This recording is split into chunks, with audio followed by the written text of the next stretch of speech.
Books open कर लें सब लोग। चैप्टर नंबर 10, पेज नंबर 174 और क्वेश्चन नंबर 9। क्वेश्चन नंबर 9 में लिखा हुआ है, write a program that ask the user to enter the radius of a circle and then computes the displays the circle's area. आपने यूजर से पूछना है radius of the circle और फिर आपने कैलकुलेट करना है एरिया, सर्कल का एरिया, और उससे डिस्प्ले करवाना है। ठीक है, वेरी बेसिक क्वेश्चन। हम पहले वेरिएबल्स क्रिएट कर लेते हैं। बिकॉज रेडियस अशारिया में जा सकता है, इसलिए हम फ्लोट टाइप का वेरिएबल बनाएंगे आर, और एरिया भी फ्लोट में ही बनेगा। रेडियस के लिए मैंने आर वेरिएबल ले लिया और एरिया के लिए मैंने ए वेरिएबल ले लिया। ठीक है, अब मैंने यूजर से क्या चीज पूछनी है, रेडियस। तो मैं यूजर को मैसेज दूंगा, एंटर रेडियस ऑफ सर्कल।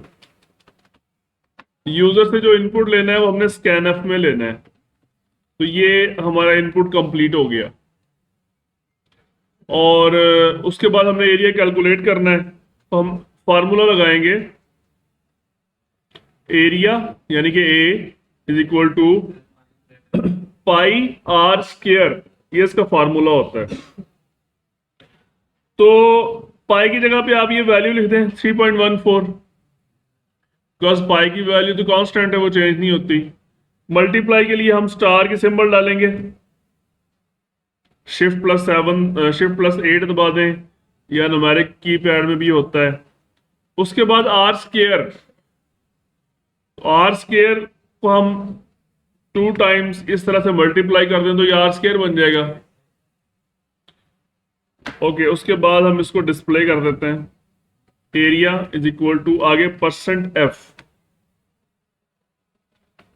ये पूरा ही लिख देते हैं, area of circle is %f और ब्रैकेट्स क्लोज, आगे ए की वैल्यू, सेव। इस प्रोग्राम का नाम हम रख लेते हैं question9.c।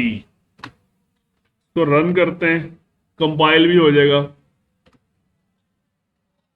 तो एरिया ऑफ सर्कल हम एंटर करते हैं, रेडियस ऑफ सर्कल हम एंटर करते हैं 3.1, 3 पॉइंट की बजाय हम कुछ और लेते हैं 2.5। ठीक है, तो आंसर क्या मिला हमें, 19.625,000।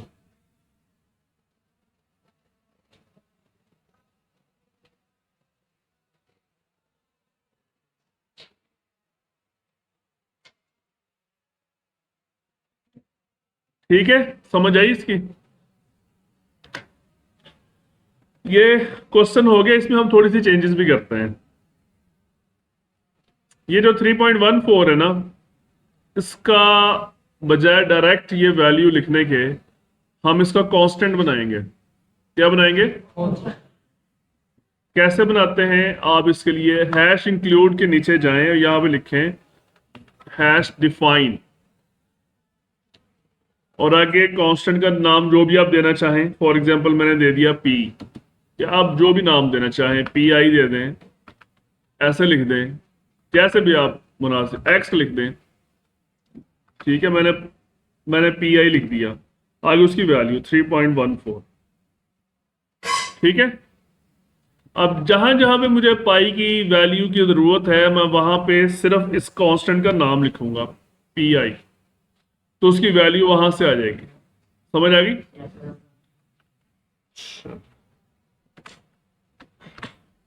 एरिया ऑफ सर्कल 1.9 और ये 11.3354, ये आप लोगों ने पढ़ा होगा मैथमेटिक्स में, फिजिक्स में पढ़ा होगा ये एरिया ऑफ सर्कल। अच्छा, उसके बाद नेक्स्ट क्वेश्चन है, write a program that stores the value AU 3.456E10 and 15 separate memory cell. Your program should get the first three values as input data but use an assignment statement to store the last value. Okay, वो कह रहा है जी चार values हैं आपके पास। पहली value का नाम है ए, दूसरी वैल्यूज का नाम क्या है यू, तीसरी वैल्यू का नाम क्या है 3.456 E10। E10 का मतलब होता है 10 की पावर, अगर पावर भी 10 नहीं लिखी हुई है। ई का मतलब क्या होता है 10 की पावर, आगे ई के आगे जो भी लिखा हो 1 2 3 4, ये आगे क्या लिखा हुआ है 10 नहीं लिखा हुआ है, तो ये बन जाएगा 3.456 इंटू 10 रेज़ टू पावर 10। समझ आ गई। और चौथी वैल्यू क्या है 50।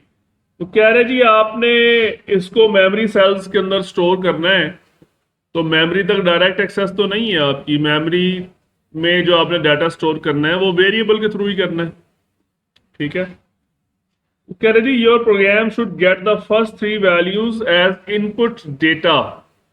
जो पहली वैल्यूज, तीन वैल्यूज हैं वो इनपुट लें, और जो आखिरी वैल्यू है वो आपने असाइन करनी है। तो इसको हम करके देखते हैं।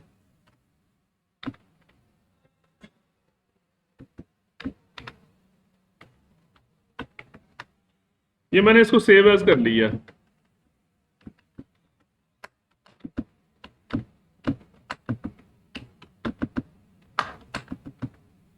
ओके,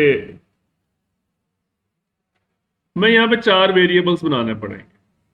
पहली वैल्यू क्या है ए, सिंगल कोटेशन में लिखी हुई है। जो वैल्यू सिंगल कोटेशन में लिखी हो उसके लिए हम चार वेरिएबल क्रिएट करते हैं। कैरेक्टर, यानी कि फॉर एग्जांपल इसका नाम हमने रख दिया V1, नाम कुछ भी रखा जा सकता है।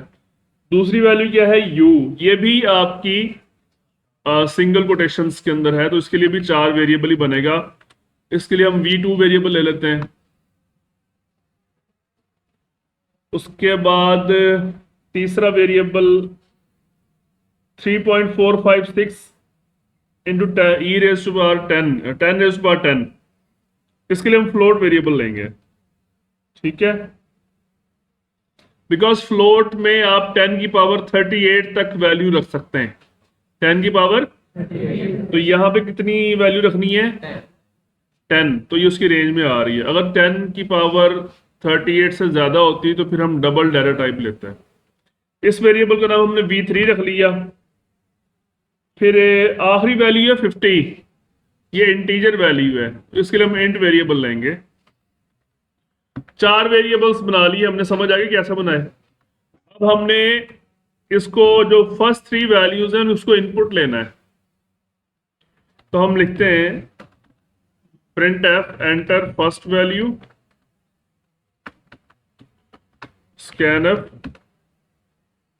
परसेंट सी क्यों लिखा है बिकॉज कैरेक्टर वेरिएबल है V1, ठीक है। इसी तरह सेकंड के लिए enter second value scanf percent, इस सी आएगा यहां पर भी बिकॉज सेकंड वैल्यू भी कैरेक्टर वैल्यू है। अच्छा, वी से हमारा वैल्यू नहीं है, मैंने वेरिएबल।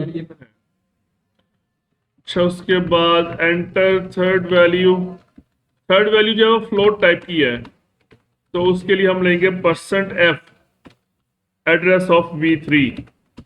उसके बाद चौथी वैल्यू जो है वो आपने खुद असाइन करनी है, इनपुट नहीं लेना। तो आप V4 इज इक्वल टू जो वैल्यू उसने बोली है वो असाइन कर दें। तो ये उसके क्वेश्चन की रिक्वायरमेंट पूरी हो गई है।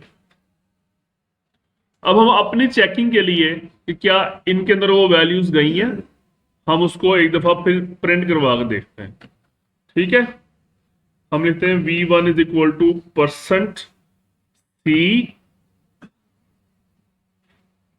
Backslash n, V2 is equal to percent C backslash n, V3 is equal to percent f backslash n, V4 is equal to percent d।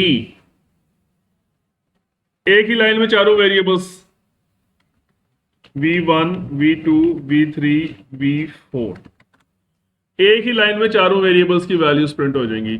ये जो पहला %c है इसकी जगह पे प्रिंट होगी इस v1 की वैल्यू। ये जो दूसरा %c है इसकी जगह पे प्रिंट होगी v2 की वैल्यू। ये जो %f है इसकी जगह पे प्रिंट होगी v3 की वैल्यू। और ये जो %d है इसकी जगह पे v4 की वैल्यू। ठीक है,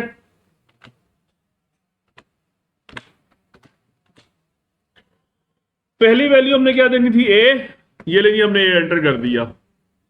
ठीक है, सेकंड वैल्यू u एंटर करनी थी, लेकिन इसमें एक मसला है, ये ना कुछ इनपुट स्किप कर जाता है। वो सेकंड वैल्यू उसने स्किप कर दी है, डायरेक्ट थर्ड वैल्यू मांग रहा है। तो हम थर्ड वैल्यू उसको देते हैं 4 5 6 e की पावर 10। तो फर्स्ट वैल्यू तो उसने एक्सेप्ट कर ली है, सेकंड वैल्यू उसने इनपुट ही नहीं लिया, उसका v3 उसने एक्सेप्ट किया है और v4 हमने खुद असाइन किया है। ये समटाइम्स ये इनपुट स्किप कर जाता है। ठीक है, तो उसका हम एक देखते हैं सोल्यूशन, एक और निकालते हैं। अगर हम बजाय यहां पे स्कैनफ लिखने के बजाय इसको मैं कमेंट आउट कर देता हूं, यहां लेता हूं गेट चे। क्या लिखा,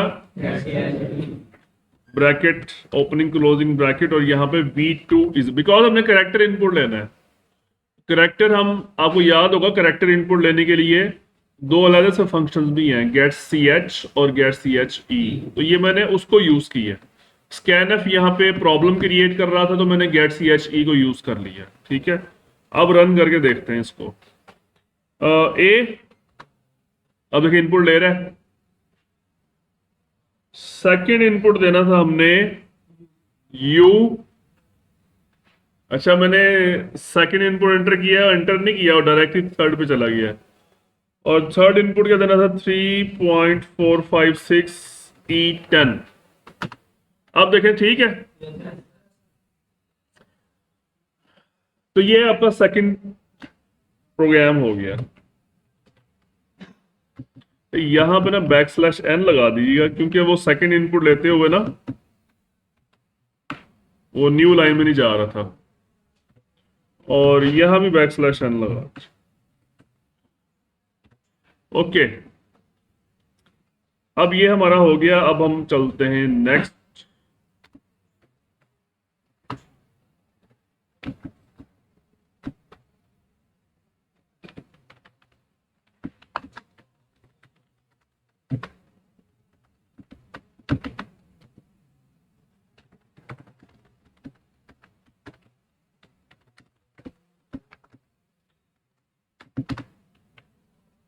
इसका नाम हम रख दें क्वेश्चन 11, जो नेक्स्ट प्रोग्राम है।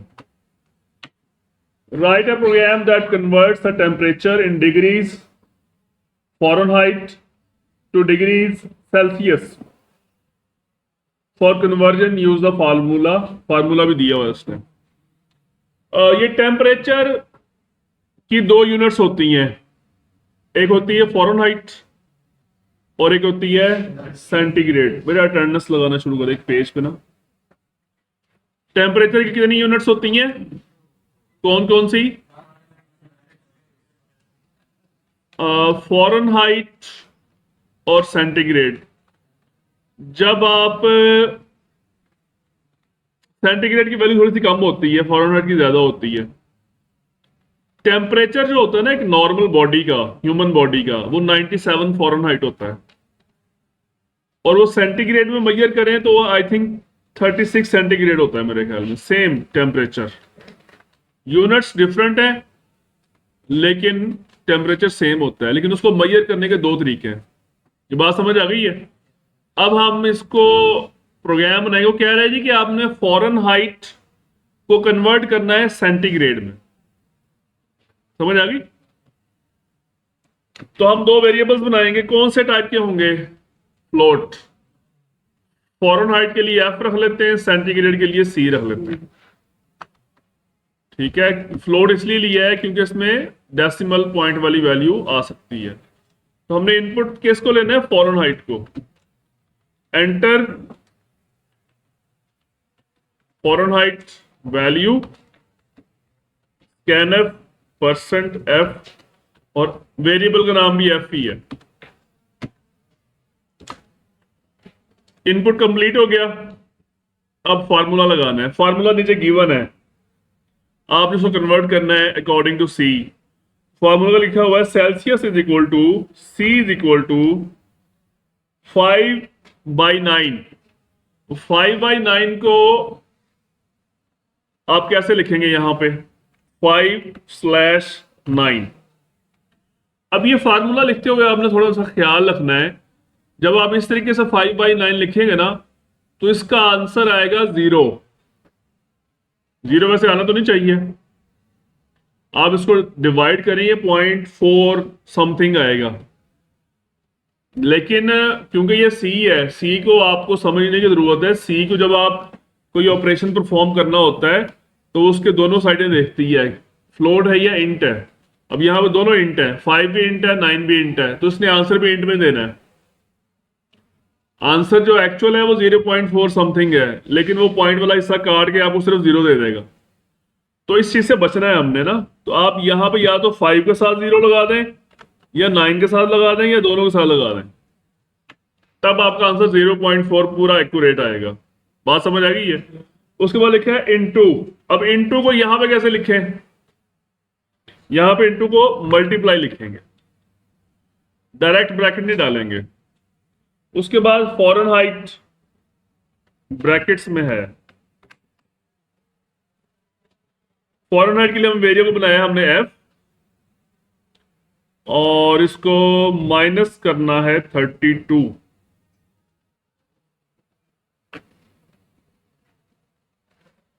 ये मैंने फार्मूला कंप्लीट लिख दिया है, ठीक है। इसमें कोई क्वेश्चन? अब आंसर हमारा आ जाएगा सी के अंदर, तो हम सिंपली इसको प्रिंट कर देंगे, टेम्परेचर इन सेल्सियस इज, आगे %f, सी की वैल्यू।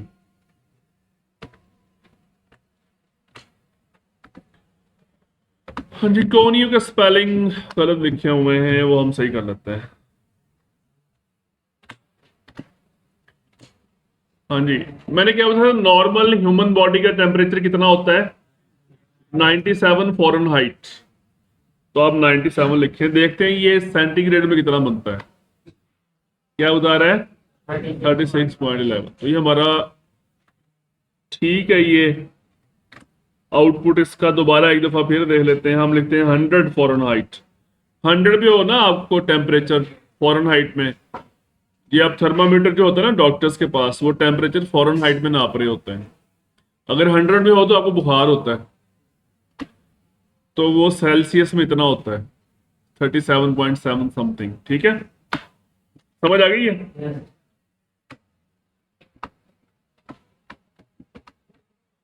उसके बाद next,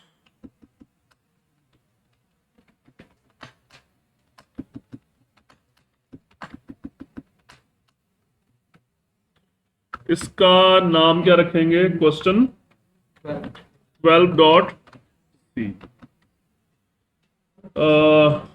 write a program that takes a positive number with a fractional part and rounds it to 2 decimal places।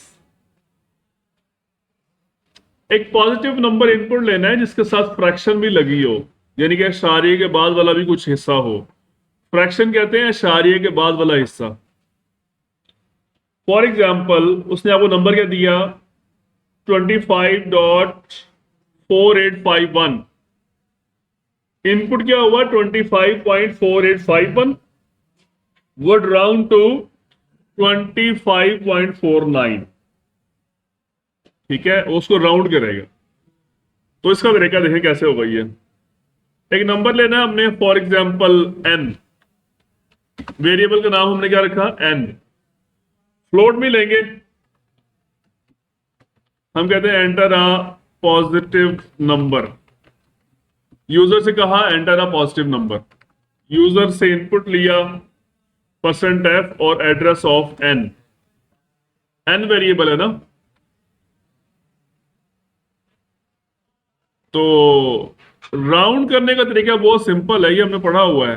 Print F, just print करना है आपने, प्रिंट एफ परसेंट, अच्छा total width कितनी होनी चाहिए आउटपुट की, फॉर एग्जांपल हमने कहा 8, और उसमें डेसिमल पॉइंट के बाद कितने डिजिट्स आने चाहिए, हमने कहा 2, तो हम लिखेंगे 8.2। डेसिमल से पहले 5 आएंगे, डेसिमल के बाद 2 आएंगे, तो अगर 7, तो 8वां कौन है, डेसिमल पॉइंट खुद। तो आप इसको 8 कर लें, बहुत है, आई थिंक 10 कर लें अगर ज्यादा बड़ी वैल्यू है तो, ठीक है। और आगे एफ आएगा, और आगे उस वेरिएबल की वैल्यू जिसको आपने राउंड करना है। तो ये एन जो है इसकी वैल्यू प्रिंट होगी 10 स्पेसिस में।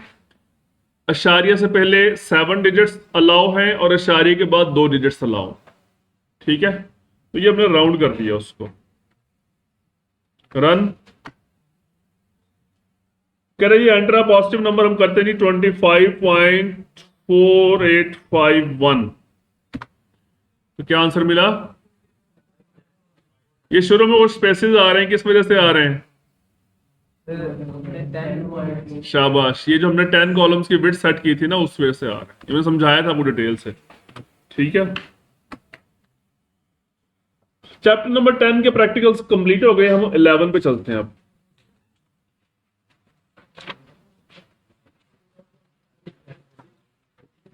आवाज नहीं आई किसी की,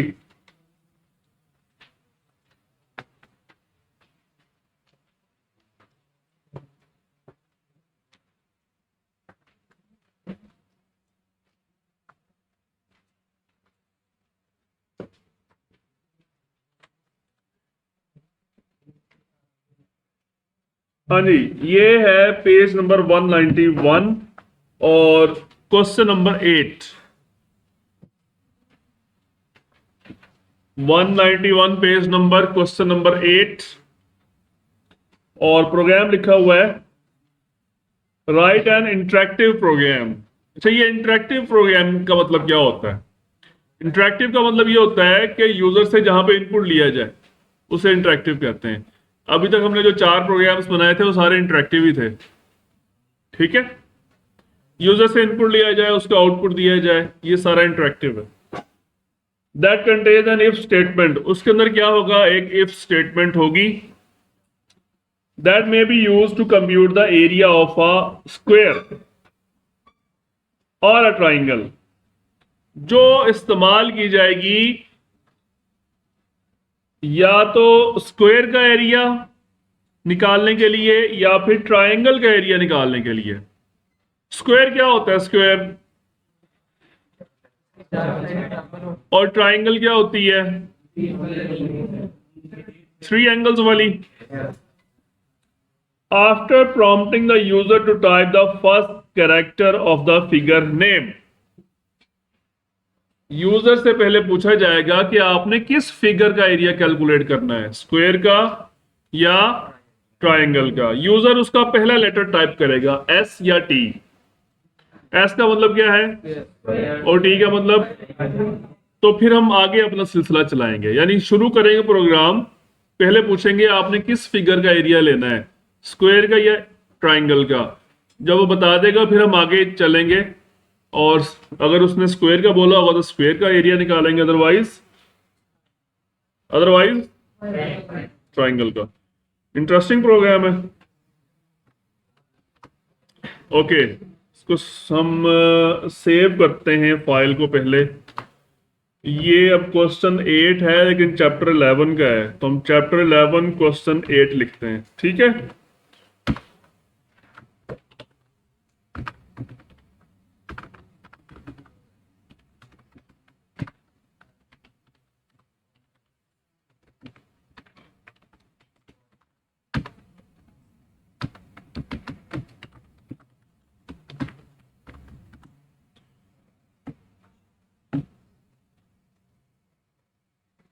ओके, हम सबसे पहले तो हमने यूजर से ये पूछना है, ये आखिरी प्रोग्राम है आज के लेक्चर में, थोड़ा गौर से सुन लें, बाकी प्रोग्राम कल करेंगे। सबसे पहले तो यूजर से ये पूछना है कि स्क्वायर या ट्राइंगल। यूजर ने एस या टी टाइप करना है, और फिर एस या टी के लिए हम वेरिएबल किस टाइप का लेंगे? चार। वेरी नाइस, शाबाश। हम एक वेरिएबल बनाते हैं चार का, और उसका हम पूछ लेते हैं, उसका नाम क्या रखें? टाइप रख लेते हैं। उसका नाम क्या रखते हैं? कि या उसके बजाय एक और नाम फिग रख लेते हैं। फिगर। ये फिगर कौन सी हो, स्क्वायर हो या, तो ये ज्यादा अच्छा नाम है। प्रिंट एफ व्हाट टाइप, या हम व्हाट लंबा सेंटेंस हो जाएगा, enter type of shape. Enter. अच्छा, ये लिख के हम एक और प्रिंट लगाते हैं यहाँ पे, प्रिंट एफ। हम यहां लिखते हैं एस फॉर स्क्वायर, एक और नीचे प्रिंट एफ लगाते हैं, टी फॉर, ताकि यूजर को समझने में आसानी हो। ठीक है, अभी हम इतना प्रोग्राम चला के देखते हैं, ये इसको जरा गौर से देखिएगा। अभी लिखा आ गया सब कुछ, एक लाइन में आ गया, इसको एक लाइन में चाहिए हमें, हमें चाहिए डिफरेंट लाइंस के अंदर। ठीक है, ये लिखा आ गया, enter type of shape, S for square and T for. हम ये एस के इर्द गिर्द सिंगल कोटेशन डाल ली है यूजर को शो करवाने के लिए। कैसे डालेंगे? एस, या कोई याद होगा हमने एस्केप सीक्वेंस कैरेक्टर्स पढ़े थे, बैकस्लैश एन, बैकस्लैश टी, उसमें बैकस्लैश सिंगल कोड भी था ऐसे, और फिर इसके बाद भी लगाने के लिए यही करेंगे, बैकस्लैश सिंगल कोड। अब इसको चला के देखते हैं, आगे सिंगल कोड उसके इर्द गिर्द। अच्छा, ये बात मैं आपको यहां पे क्लियर कर दूं कि ये जस्ट डिस्प्ले के लिए है, जस्ट ताकि यूजर को पता चले कि ऐसा कोई खास चीज है। ठीक है, अदरवाइज इसका इनपुट के साथ कोई ताल्लुक नहीं है।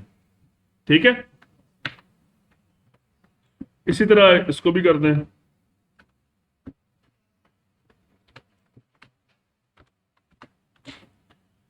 ठीक है, अब इसके नीचे हम यूजर से लेते हैं इनपुट, यहां पे भी एक बैकस्लैश एन लगा देते हैं ताकि इनपुट वाला हिस्सा नीचे जाए।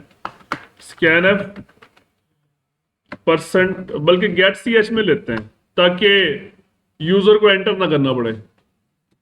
गेट सी एच ई, और शुरू में लगा दिया fig. Fig is equal to get C H E. User को एंटर नहीं करना पड़ेगा। अब यूजर के लिए ऑप्शन है, या तो एस प्रेस करेगा या टी। मैंने अब फोर्स करें टी प्रेस किया, फिर यूजर छोटा टी भी प्रेस कर सकता है। ठीक है, ये हर लिहाज से हमें यूजर का इनपुट चेक करना पड़ता है। ये और टी प्रेस कर दिया उसने, यस प्रेस करेगा। अब देखिए, इतने यूजर छोटा टी भी प्रेस कर सकता है, उसका हो सकता है कैप्स लॉक बंद हो उसका। ठीक है, छोटा एस भी लिख सकता है। तो हम ये सारे ऑप्शंस चेक करेंगे। तो हम यहां पे कंडीशन लगा रहे हैं, if fig equal to small S, और ये किसकी सिंबल है? Fig is equal to capital S. अगर यूजर ने स्मॉल एस प्रेस किया है या कैपिटल एस प्रेस किया है, तो फिर ये काम करो, जो भी काम होगा वो हम करवाएंगे। एल्स इफ, या फिर दूसरा ऑप्शन चेक करो कि क्या यूजर ने स्मॉल टी प्रेस किया है या कैपिटल टी प्रेस किया है, तो ये काम करो। ये ब्रैकेट्स में हम वो काम सारा लिखेंगे। एक और भी हो सकता है, यूजर इसके अलावा कुछ और लिख दे, हो सकता है नहीं हो सकता। तो यहां पे मैसेज देंगे प्रिंट एफ इनकरेक्ट फिगर। अच्छा, यहां पे हमने लिखा हुआ है एंटर टाइप ऑफ शेप, इसकी जगह पे फिगर कर रहा है। ये ज़्यादा सही है ना। अब यूजर साहब जो है वो अपने ख्यालों में बैठे हुए ने वाई लिख दिया है, क्या मैसेज आएगा? ठीक है, समझ आ रही बात? अच्छा, ये हम यहाँ पे बैक स्लैश एन लगा देते हैं, ठीक है। हाँ, अब हम चलते हैं एस के अंदर। अगर वो एस के अंदर आता है तो फिर हम उसको बोलेंगे हाँ भाई, अगर स्क्वायर का एरिया कैलकुलेट करना है तो उसके लिए मुझे कम से कम एक साइड की वैल्यू चाहिए। चारों साइडें बराबर होती है ना, तो अगर एक साइड की वैल्यू पता लग जाए आपको तो स्क्वायर का एरिया निकाल लेंगे। क्या फार्मूला है उसका? साइड स्क्वायर, साइड, यानी अगर उसकी एक साइड है 4 तो स्क्वायर क्या होगा? 16। अगर इसकी एक साइड है 2 स्क्वायर क्या होगा? 4। तो हम उससे पूछेंगे back slash N enter side of, ये सारा काम कहां कहां पे हो रहा है? ये इस वाली कंडीशन की ब्रैकेट्स में, अगर यूजर ने स्क्वायर एंटर किया है, ठीक है। Enter side of square, user से हमने इनपुट लिया, वेरिएबल हमने बनाया नहीं साइड का, वो यहां बना लेते हैं इंट साइड, ठीक है, क्योंकि फ्लोट में रख लें, हो सकता है यूजर अशारिया में देना चाहे, ठीक है।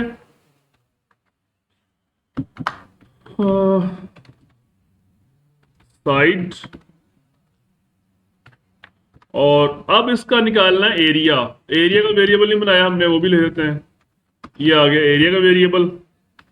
अब नोट करें, वेरिएबल मैं सारे ऊपर जाके बना रहा हूं, क्लियर स्क्रीन से ऊपर ऊपर, क्लियर स्क्रीन से नीचे जाके वेरिएबल ही बनाने हैं आपने। एरिया का फार्मूला क्या है जनाब? साइड स्क्वायर, ये फार्मूला ठीक है। अब इसको प्रिंट करवाना है, रिजल्ट इसका एरिया ऑफ स्क्वायर इज, आगे %f और एरिया की वैल्यू, ठीक है। हमारा एक काम कंप्लीट हो गया, स्क्वायर का हमने कर लिया। अब हम चलते हैं ट्राइंगल वाले पोर्शन पे। ट्राइंगल वाले पोर्शन पे हमें दो चीजें चाहिए, कौन कौन सी? कौन कौन सी? बेस और, हम यहां पे पहले इनपुट लेंगे प्रिंट एफ एंटर, दो इनपुट से इकट्ठे ले लेंगे, base and height of triangle, scan F %f address of base address of height.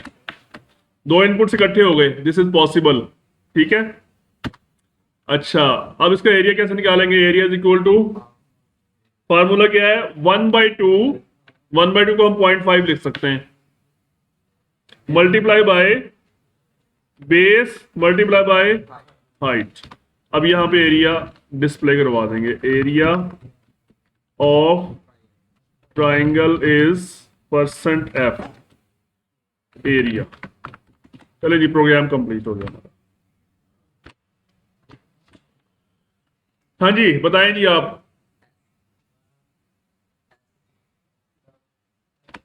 S press कर दिया, बेशक छोटा प्रेस किया है फिर भी वो चल गया आगे। क्या लिखे है? क्या पूछ रहा है? हमने लिख दिया फॉर एग्जाम्पल 5 और enter, area of square is, ठीक है आंसर। दोबारा रन करते हैं इसको,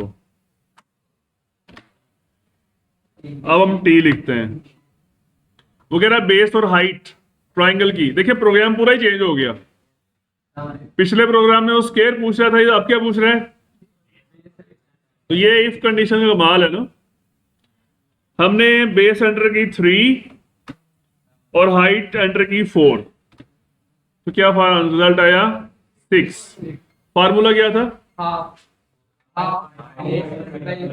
हाँ जी, तो ये रिजल्ट आप खुद भी, 3 मल्टीप्लाई बाई 4 12 हो जाएगा, उसका हाफ निकालेंगे तो।